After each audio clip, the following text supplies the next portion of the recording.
Sige po mga kapatid, itutuloy natin yung ating Sunday School ngayon at ang series natin is yung tinatawag na Biblical Fellowship o yung True Community at yung primary resource natin dito is yung book ni Jerry Bridges which is True Community.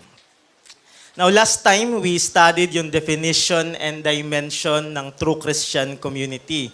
And nakita natin that what separates the community of believers from any other earthly community is yung ating vertical union with Christ. Yung ating vertical relationship to the triune God through faith to our Lord Jesus Christ. At ito yung foundation ng true Christian community. Our vertical union with the triune God. At ngayon, ito po yung i-establish natin, yung foundational dimension ng ating fellowship. Dahil without this, itong foundational dimension na ito, tandaan natin yung ating fellowship ay magiging artificial.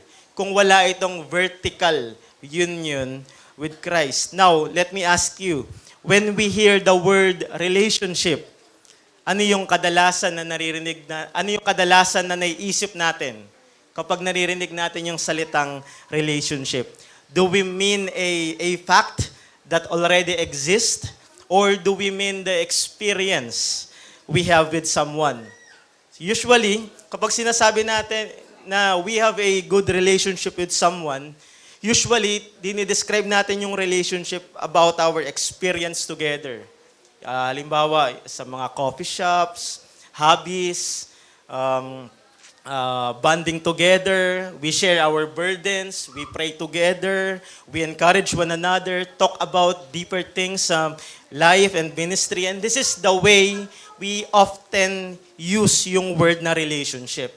However, sa ating study po ngayon, i-establish natin that relationship at its foundation is an objective reality. First of all, a relationship must be an objective reality. It is a fact that exists whether the experience is good or bad. Halimbawa po, sa isang mag-asawa bilang panimula, sa isang marriage, kapag yung isang lalaki, isang babae ay kinasal, sila ay nasa isang tunay na relasyon ng pakikipagtipan ng pag-aasawa. At may mga araw kung saan yung kanilang marriage ay it may be joyful and in other days it may be difficult. But mapapansin natin, bagamat nagbabago yung kanilang experience, one thing does not change. At ano yun? They are still husband and wife. Hindi nagbabago yun. No? Even sa matagal na panahon na nagfa-fluctuate, nag-i-increase yung intimacy, ito ay kuminsan nagiging cold, pero hindi naalis yung katotohanan na sila ay pinagtipan bilang mag-asawa. Their relationship is an objective fact. So this is the primary meaning ng koinonia or fellowship. Before fellowship is something we experience, it is first something we possess.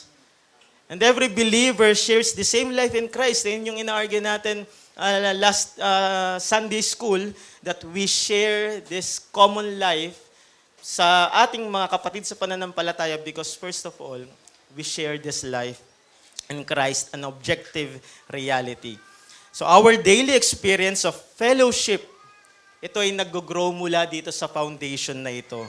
Out of this objective reality. Nagagawa natin na makipagkaisa tayo sa ating mga kapatid dahil merong existing na vertical union with the triune God. Sige, sino po gustong magbasa nung quote ni Jerry Bridges about true fellowship?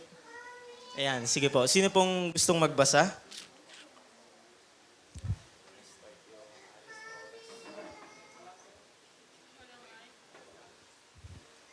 Sige po.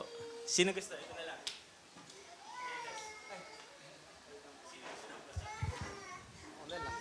Ako na magbabasa.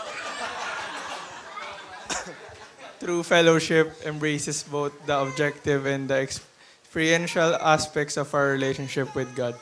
The old writers of several generations ago referred to these two aspects of fellowship as union and communion with God.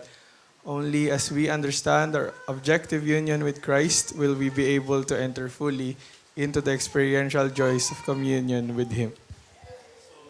Para daw maintindihan natin at ma-enjoy natin fully yung sweetness ng ating communion sa bawat isa, kailangan ma-establish natin itong fact na ito, yung ating objective union with Christ. In 1 Corinthians chapter 1, verse 9, ang sabi dito, God is faithful who has called you into fellowship with His Son, Jesus Christ, our Lord. Minsan po, kapag binabasa natin itong verse na ito, ang agad na pumapasok sa isip natin is yung personal devotion. Yung ating Bible reading, yung ating prayer, fellowship. While that is certainly true, hindi natin dinideny yun, hindi yun yung emphasis ni Paul sa 1 Corinthians chapter 1, verse 9, nung sinabi niya that God is faithful who has called you into fellowship with His Son. Ang ine-emphasize ni Paul dito sa mga taga-Corinthians is yung kanilang confidence. Hindi nakarest sa kanilang mga sarili, kundi sa faithfulness ng Panginoon. So yun yung emphasis ni Paul. And then, nung in-emphasize niya, nung sabi niya, God has brought them into this fellowship with His Son.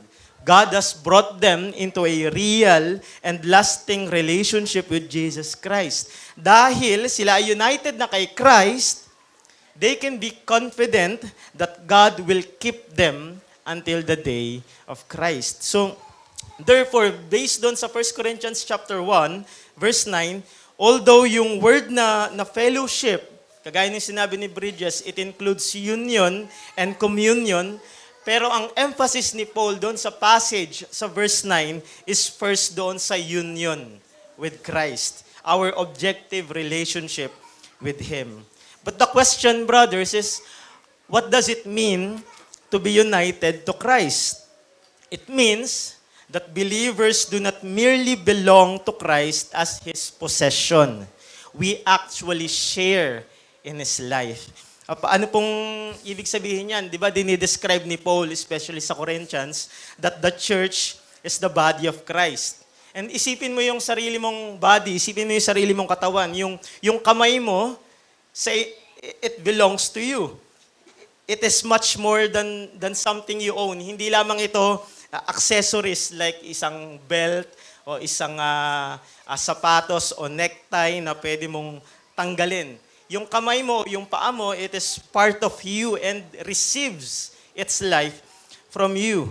No? In the same way, ganito rin yung ating ugnayan sa Panginoong Hesukristo as one body of Christ. Believers are members of Christ's body. Hindi tayo simple accessory na pwedeng tanggalin anytime, kundi tayo ay parte ng katawan ng Panginoong Hesukristo. And so, kung ikaw ay member ng Reformed Baptist Church of Malabon, hindi ka nag-a-act dito as simple accessory lamang.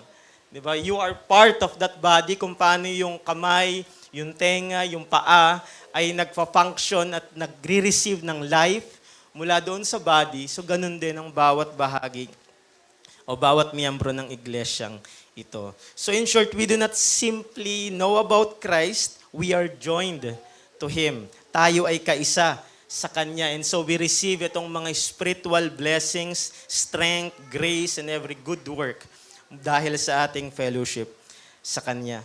Another thing na gusto kong i-consider is yung hindi lamang itong shared life with Christ, kundi yung ating abiding, yung ating pagpapanatili sa Kanya. At in John chapter 15, kung bubuksan niyo po yung mga Bible, very familiar na kayo dito in John chapter 15. Basahin ko po sa verse 4 to 5. Ang sabi ni Christ, abide in me and I in you. As the branch cannot bear fruit by itself unless it abides in the vine, neither can you unless you abide in me. I am the vine, you are the branches. Whoever abides in me and I in him, he it is that bears much fruit. For apart from me, you can do nothing. So here, Jesus describes our relationship with Him using yung picture ng vine and its branches. Hindi ba yung isang branch, it receives all its life from the vine. And in the same way, ganun din yung mga mananampalataya. We receive every life in our spirituality from Christ. However, ito po yung gusto kong i-note ng bawat isa. Itong illustration ni Christ, it should not make us think that we are completely passive. Pag pinag-uusapan natin itong abiding in Christ. Ang command dito ni Christ sa verse 4, abide in me. Ang sabi rin ni Paul in Colossians chapter 2, 6-7, continue to live in Him. So may mga commands sa scripture na nagpapakita that abiding in Christ is something believers are called to do.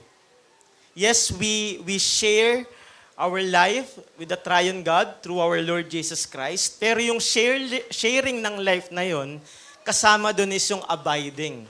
And yung abiding na yon does not suggest na maging passive tayo. Kundi maraming commands sa scripture na nagpapakita kung saan yung abiding is something that all believers are called to do.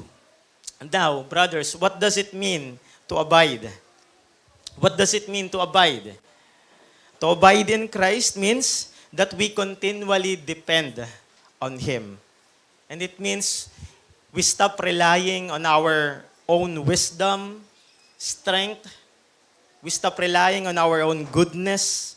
Instead, we look to Christ as our source of everything we need in this life. Di ba naalala niyo nung pinag-aralan natin yung 2 Peter chapter 1?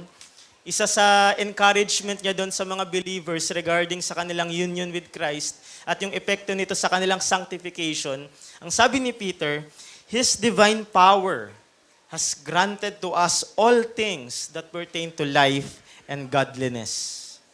His divine power granted to us all things that pertains to our sanctification. And the reason kung bakit itong abiding and dependence kay Christ ay nagwo-work, it is because we are already united to Him. Tingnan nyo ulit, balikan nyo yung John chapter 15. Di ba ganun yung illustration ng branch na nakaugnay doon sa vine? Yung isang sanga ay makakatanggap lamang ng buhay kung ito ay genuinely o tunay na nakakabit doon sa sa puno ng ubas. Now, if someone simply tinali lang yun o simply pinako lang yung branch na yun doon sa vine, sooner or later, yung branch na yun ay ano mangyayari? Matatanggal din yun, mawawala din yun, magwi-wither din yun. Dahil wala siyang living connection doon sa vine. At ito yung sinasabi natin dito. Dahil yung isang mananampalataya ay merong shared life kay Christ, meron siyang shared life sa triune God, merong living connection. Merong tunay na fellowship sa bawat isa. A branch that is genuinely attached naturally receives life from the vine. That is our relationship with Christ. So, kung makita nyo, hindi lamang tayo simply associated with Christ. Ang sinasabi dito, He has united us with Him. Hindi tayo parang simpleng belt, cellphone, accessories na pwede tanggalin anytime, kundi yung union with Christ, ito ay isang irreversible na act ng triune God kung saan tayo'y nakibahagi sa Kaniyang buhay. It is to the point na sinabi ni Peter, again, pinag-aralan din natin ito in 2 Peter, we have become partakers of the divine nature. Hindi ibig sabihin na magiging Diyos tayo. Rather, ang sinasabi ni Peter, through our union with Christ, we share in the new life of God gives and are transformed into His likeness. Now, the next question is, how do we experience Christ's life? How do we experience Christ's life? Kung babalikan natin yung John chapter 15, yung illustration ng branch and vine, that although every believer is united to Christ, we experience the power and fruit of that union as we abide in Him. Yun yung binanggit natin. At dito sa experience na ito, nagbabari ito in degrees. Pero first, tingnan muna natin. Sabi kanina sa verse 5, apart from me, you can do nothing.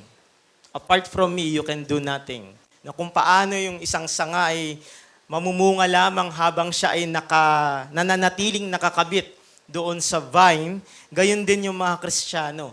Nagbubunga lamang tayo ng spiritual na bunga habang tayo'y patuloy na umaasa doon sa vine. Walang sino mang branch yung independent doon sa vine na kaya niya mag-produce ng life sa kanyang sarili. Kundi tayo, habang nakakabit tayo doon sa vine, patuloy tayong umaasa kay Kristo. And when we say abiding in Christ, mga kapatid, hindi ito simpleng Bible reading and praying. Usually, doon natin dinidescribe yung ating fellowship, doon sa ating, yung abiding doon sa ating devotion, sa ating prayer life, sa ating Bible reading. While yung mga practices na yon, they are absolutely essential, pero yung abiding in Christ is even deeper than that. Dahil yung Bible, yung prayer, hindi naman sila yung spiritual source in itself, di ba? Hindi yung source ng ating life, hindi yung reading, hindi yung ating discipline, kundi si Kristo mismo. Christ is the source. Scripture and prayer are the God-appointed means through which the Holy Spirit brings us into deeper fellowship with Christ. So, in other words, dahil si Kristo yung source, yung banal na Espiritu, siya yung nag-a-apply nung life ni Christ sa atin. That is how we share doon sa life ng Triune God. Yung life ng Triune God, kung saan, ano ba yung sa book na, doon sa Theology for Ministry, ang sabi doon, something that hindi natin kayang ma-plunge, but through Christ, we in somehow plunge doon sa depth ng life na yon dahil sa Panginoong Hesukristo. So, Christ is the source, the Holy Spirit applies Christ's life to us, and yung Word of God, yung prayer, and all the means of grace ay yung ginagamit ng banal na Espiritu. So that we continually taste yung shared life na yon. And so we should never focus so much on spiritual disciplines, though they are absolutely necessary, but we do not focus so much doon sa discipline that we lose sight of the one kung saan yung mga discipline na yun ay tinuturo tayo. Now, sino pong gusto magbasa ng insight dito ni Anthony Burgess?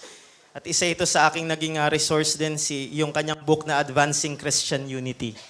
Sige po, sinong gustong magbasa? Meron siyang comment dito sa ating union with Christ. At ang kanyang term na ginamit is yung invisible unity. No? Sige po, sinong gusto magbasa?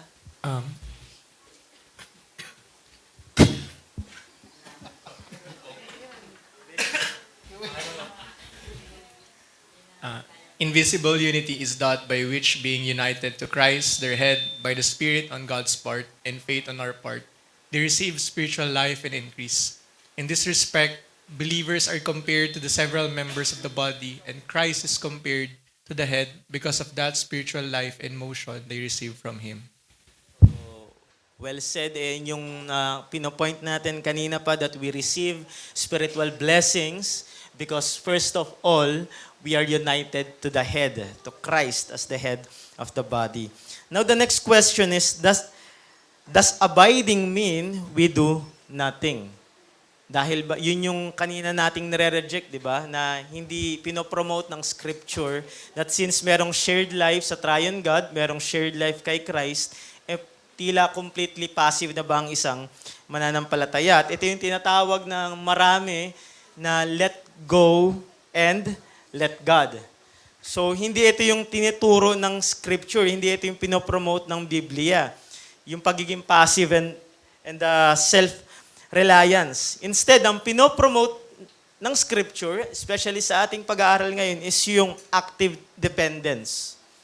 We actively pursue obedience Nagpipray tayo, we read God's Word, we fight sin, and we serve our brothers in Christ. Yet, ito yung point.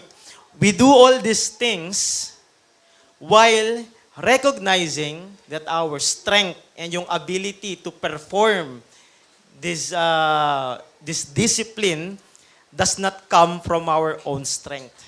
Nire-recognize natin every time we practice yung fellowship, nire-recognize natin that our strength comes from Christ, hindi sa ating mga sarili.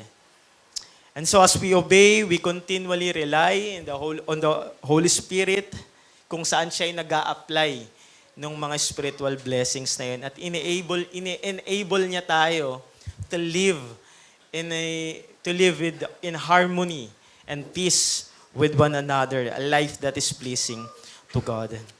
Now, sa book po ni Jerry Bridges, at ito yung second part ng ating lesson ngayon, may pinakita siya doon ng 4 approaches or 4 ways sa kung paano daw nakikita ng marami yung sanctification, yung Christian life, or yung fellowship na ito, no, pagdating sa everyday experience ng isang mananampalataya. So, 4 po yan. At the first approach is to depend entirely on ourselves. No? Yan yung tinatawag na self-effort approach. No? Somehow, yung work-based o yung legalistic spirit ay makikita natin dito. At kinakakahulugan ito ng maraming mananampalataya as we try to obey God through our own determination, through our own discipline, wisdom, that if we simply try harder, inisip natin we will become more godly o more sanctified. Pero iba yung answer na binigay ni Christ doon sa John chapter 15 verse 5. Anong sabi ni Christ doon? Apart from me, you can do nothing. Apart from Christ, we can do nothing. Pwedeng makahulugan ito ng isang Kristiyano at magkaroon ng somehow spark of spirituality sa kanya, since totoo naman siya united sa Panginoong Hesukristo, pero in the long run, this kind of approach ay hindi sustainable.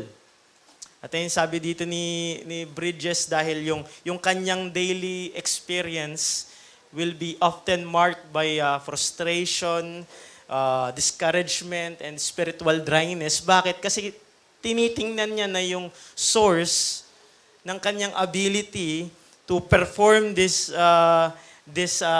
fellowship sa kanyang mga kapatid ay nanggagaling sa kanyang sariling effort. Kaya nga, self-effort yung approach. Instead of displaying the fruit of the Holy Spirit, joy, love, patience, kindness, and self-control, he finds himself continually struggling in his own strength. At ang pwedeng makahulugan ito na to the point na pwede tayong maging busy sa mga church activities, and yet naglalak yung genuine fruit ng banal na espiritu kung saan yung spirit lamang yung kayang mag-produce. And eventually, kapag ganito yung nagiging approach natin, yung self-effort approach, is eventually madidiscover natin that it cannot sustain yung spirituality ng ating pamumuhay bilang mananampalataya. Now, the second approach, after becoming exhausted by self-effort, may mga tao naman na nagsiswing sa kabilang opposite extreme. At ito yung tinatawag na let go and let God approach. They conclude that they should do nothing at all. So instead na actively pine-pursue yung obedience, they simply wait for God na si God na yung bahalang gumawa ng lahat. At naalala niyo yung bata ko, lagi ko nakikita yung poster o yung painting ng Footprints in the Sand. Alam niyo yun na problemado. Parang kinabukasan nakita niya yung footprints, isang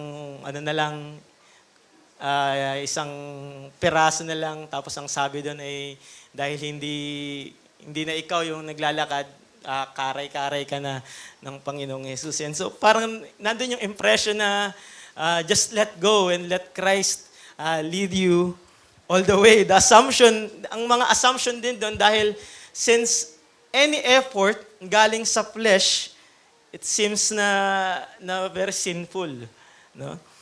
But hindi ito yung tinuturo ng scripture. Kagaya ng binasa natin kanina in Colossians, ang sinabi ni Christ sa John chapter 15, the Bible repeatedly commands believers to obey, fight sin, pursue holiness. And He never calls us to be passive.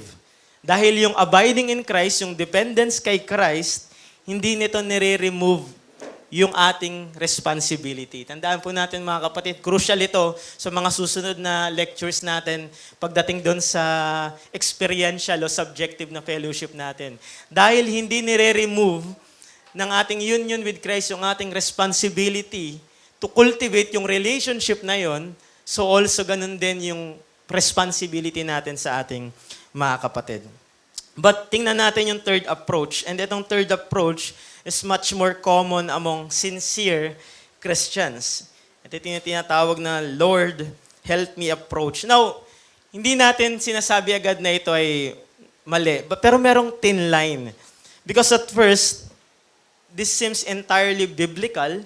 But often, ito yung nangyayari, there is an unconscious attitude. Again, unconscious attitude behind it na ina-assume natin that we can handle most of the Christian life ourselves, and nakikita natin na kailangan lamang natin yung Diyos kapag sobrang difficult na lang. Kapag sobrang hirap na. Halimbawa, we begin the day with prayer, but then we live the rest of the day relying mainly on our own abilities. Kumbaga, kung kailan lang tagilid na, saka lang natin naalala yung Diyos. And ito yung irony kasi sa prayer natin, every morning kung nagpipray ang bawat isa, we ask God to guide us throughout the day. Yet we don't seek Him throughout the day. At ito yung magiging ilang point ni Jerry Bridges dito na pagdating doon sa prayer, doon sa active communion with Christ, is merong pag-spread nung mga means of grace na ito throughout the day. Hindi lang siya parang one-time hotline tuwing umaga na, Lord, ikaw na bahala sa akin sa buong maghapon na ito.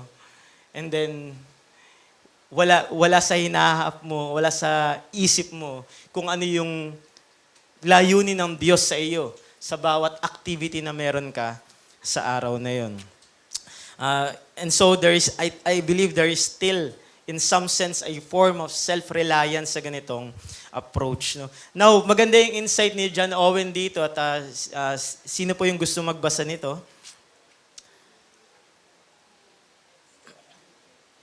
Sige si Brother Jester.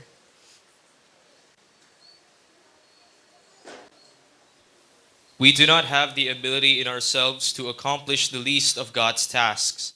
This is a law of grace. When we recognize it as impossible for us to perform a duty in our own strength, we will discover the secret of its accomplishment.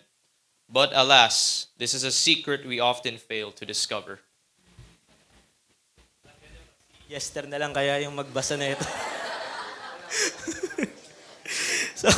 So ang na-observe dito ni Owen that we cannot accomplish even the smallest spiritual duty in our own strength. Yun yung point niya dito. Even the smallest spiritual duty, hindi natin kayang i-perform sa ating sariling lakas. And so we must recognize our total inability to understand what it truly means to depend on His grace. Yun yung sinabi niya na kung madidiscover lamang natin yung secret ng accomplishment nito kapag nakita natin na hindi natin kayang i-perform on our own strength itong duty na ito. Now lastly, is yung fourth approach, and I believe ito yung one that is taught throughout the scripture, at ito rin yung point ni Jerry Bridges sa kanyang book. It is the life of abiding in Christ. Our union with Christ. And kung saan yung believer o yung isang Kristiyano, nauunawaan niya na ngayon na hindi sustainable yung self-effort. Nire-reject niya rin yung passive na Christianity. Instead, nare-realize niya, kagaya nung sinabi ni Owen, he realizes that he needs Christ's strength for every moment of every day. Again, every moment of every day. Hindi lamang ito one time 911 call tuwing umaga, kailangan ko ng tulong sa buong araw, kundi every moment of his day is nare-recognize niya na kailangan niya yung grace and wisdom mula sa Panginoon. Sa mga future lesson, i-describe ni Bridges kung paanong nagtatranspire yun o kung nagbigay siya ng mga practical tips para ma-perform yun. Now, ang sa fourth approach na ito, hindi lamang ito simple na, Lord, help me, kundi yung attitude ng fourth approach is, Lord, enable me. So without you, without Christ, I can do nothing. So meron siyang example doon sa book. Ang sabi niya, imagine being asked to lift a log that is far too heavy. Ang sasabihin ng isang tao, Lord, ikaw dun ka sa kabila, tapos ako dito. So ganun yung picture ng isang collaborative na sanctification, na parang Lord help me approach. Sinasuggest doon na yung Diyos at yung tao, tila collab sila o pareha sila nagko-contribute doon sa part ng work na iyon. Pero hindi ganun yung fourth approach. The believer who abides in Christ thinks differently. At ang sinasabi niya that, Lord, unless you give me the strength, I cannot lift this log at all. No, unless you empower me. Kaya yung footprints in the sand, di ba, siguro sa reformed na lens, mas nakikita ko yun na hindi na si Christ, hindi ka karga-karga ni Christ doon. Ikaw mismo yung naglalakad pa rin doon, kaya isa na lang yung steps doon. Dahil si Christ ay in-enable ka, nalakaran. Na hindi ka nung ikaw ay lugmok sa problema o sa epekto ng kasalanan, whether sa sarili mo o sa ibang tao, hindi ka yung humilata na lang doon at binuhat ka ni Kristo. In-enable ka niya through the Spirit, through the Word, upang makapagpatuloy muli doon sa binanggit kanina ni Brother Eje, doon sa iyong progress, sa iyong journey sa celestial city. And so, ito yung exactly na binanggit ni Paul sa Philippians 4, verse 13. Ang sabi niya doon, most misquoted verse is, I can do all things through Him who strengthens me. May kita niyo yan sa nakatato sa mga athletes. Yung favorite ko na si John Jones, nandito yan. Pero yung life ni Jones ay very opposite. Now, I don't know, pero yan yung misquoted na passage. No, pero iba yung point dito ni Paul. Ang point ni Paul dito, yung isang believer, he is active. But the strength, nire-recognize ng ni Paul na hindi galing sa kanya. No, active si Paul to pursue holiness, but he knows that the strength was never his own. His dependence doesn't mean na maging passive siya doon sa kanyang suffering. So it means working diligently while recognizing that every ability comes from Him. So ngayon, ang pagkakaiba na, kapag ginagamit mo ngayon yung wisdom mo, mag-iisip ka, mag-make ka ng decisions, and you fight temptation, you pray, study, you serve others, hindi na ito nanggagaling ngayon sa isang self-approach o sa isang passive na spirit. Nire-recognize mo na ngayon na ito ay galing o in-enable ka ng banal na espiritu to perform these Christian duties. Ito rin yung balance ni Paul sa Colossians chapter 1, verse 28 to 29. Di ba ang sinabi niya doon that he labored and struggled to present believers mature in Christ. Alam niyo yung word na struggle doon, ibig sabihin, nandun yung idea ng agonizing effort. Agonizing effort. Because doon sa passage na yun, pinapakita that Apostle Paul worked with all his strength. Yet he immediately adds na yung kanyang strength was actually Christ's power working within him. Di ba yung striving doon, yung agonizing effort ni Paul, nirecognize niya na yun yung working ng power ni Christ sa kanya. So hindi hiwalay kay Paul yung hard work at dependence. We work hard, but we know that every success comes from Christ. At ano yung sinabi sa Psalm 127:1? At ito yung ating theme lagi sa ating anniversary, di ba? Yung sinabi dyan, unless the Lord builds the house. Merong nagbibuild, merong agonizing effort. And for 48 years, hindi ito binild yung RBCM sa kung ano meron ito ngayon pagdating sa fellowship for 48 years. Ito ay merong agonizing, strenuous effort. Pero nung sabi doon, yes, we build, but anong sabi doon, unless the Lord builds the house, those who build it labor in vain. Builders, every members still build. Yung mga watchmen still stand in their guard, but all their work depends entirely upon the Lord. And ito yung, the same is true mga kapatid sa ating, even sa ating personal sanctification. Now, everything in this chapter na pinag-aralan natin, it leads to one truth. At ano yung pinoint natin sa simula pa lang? Our union with Christ is an objective reality that every believer possesses. So God calls us not only to know this truth, but also to live in light of it by abiding in Christ every day. Meron lamang po tayong dalawang challenge. Is first, we must stop relying on our own discipline or devotion. Because I believe the more we understand yung ating union with Christ and yung lalim nito is the richer our daily communion with Him becomes. Na instead na nagre-rely tayo sa ating mga sariling lakas which later ay magpuproduce ng dissatisfaction, isang ine-encourage sa atin dito is to stop relying doon sa ating self-effort. Di ba ito yung nag-isang point natin pagdating doon sa Pentecost? Naalala niyo yun? Merong reversal effect, yung spirit, na kung saan dati nagre-rely ka sa iyong sariling work, sa iyong sariling lakas, to please God, to please others. Pero dahil doon sa Pentecost, merong sin-reversing effect ito. And so even sa ating sanctification, makikita yung reversal nun. Hindi na tayo dumidepende sa kung anong galing natin o sa ating sariling lakas. Hindi tayo dumidepende sa galing ng ating mga kapatid. Kundi even sila, ini-establish natin sila at yung glory ni Christ, pine-perform natin yung mga means of grace na ito through the strength that God has given to us. And so, again, we must stop relying on our own discipline or devotion. Secondly, start reflecting Christ's life to our fellow believers in Christ. So, yung ating union with Christ, inevitable na sinishape nito yung ating fellowship sa bawat isa.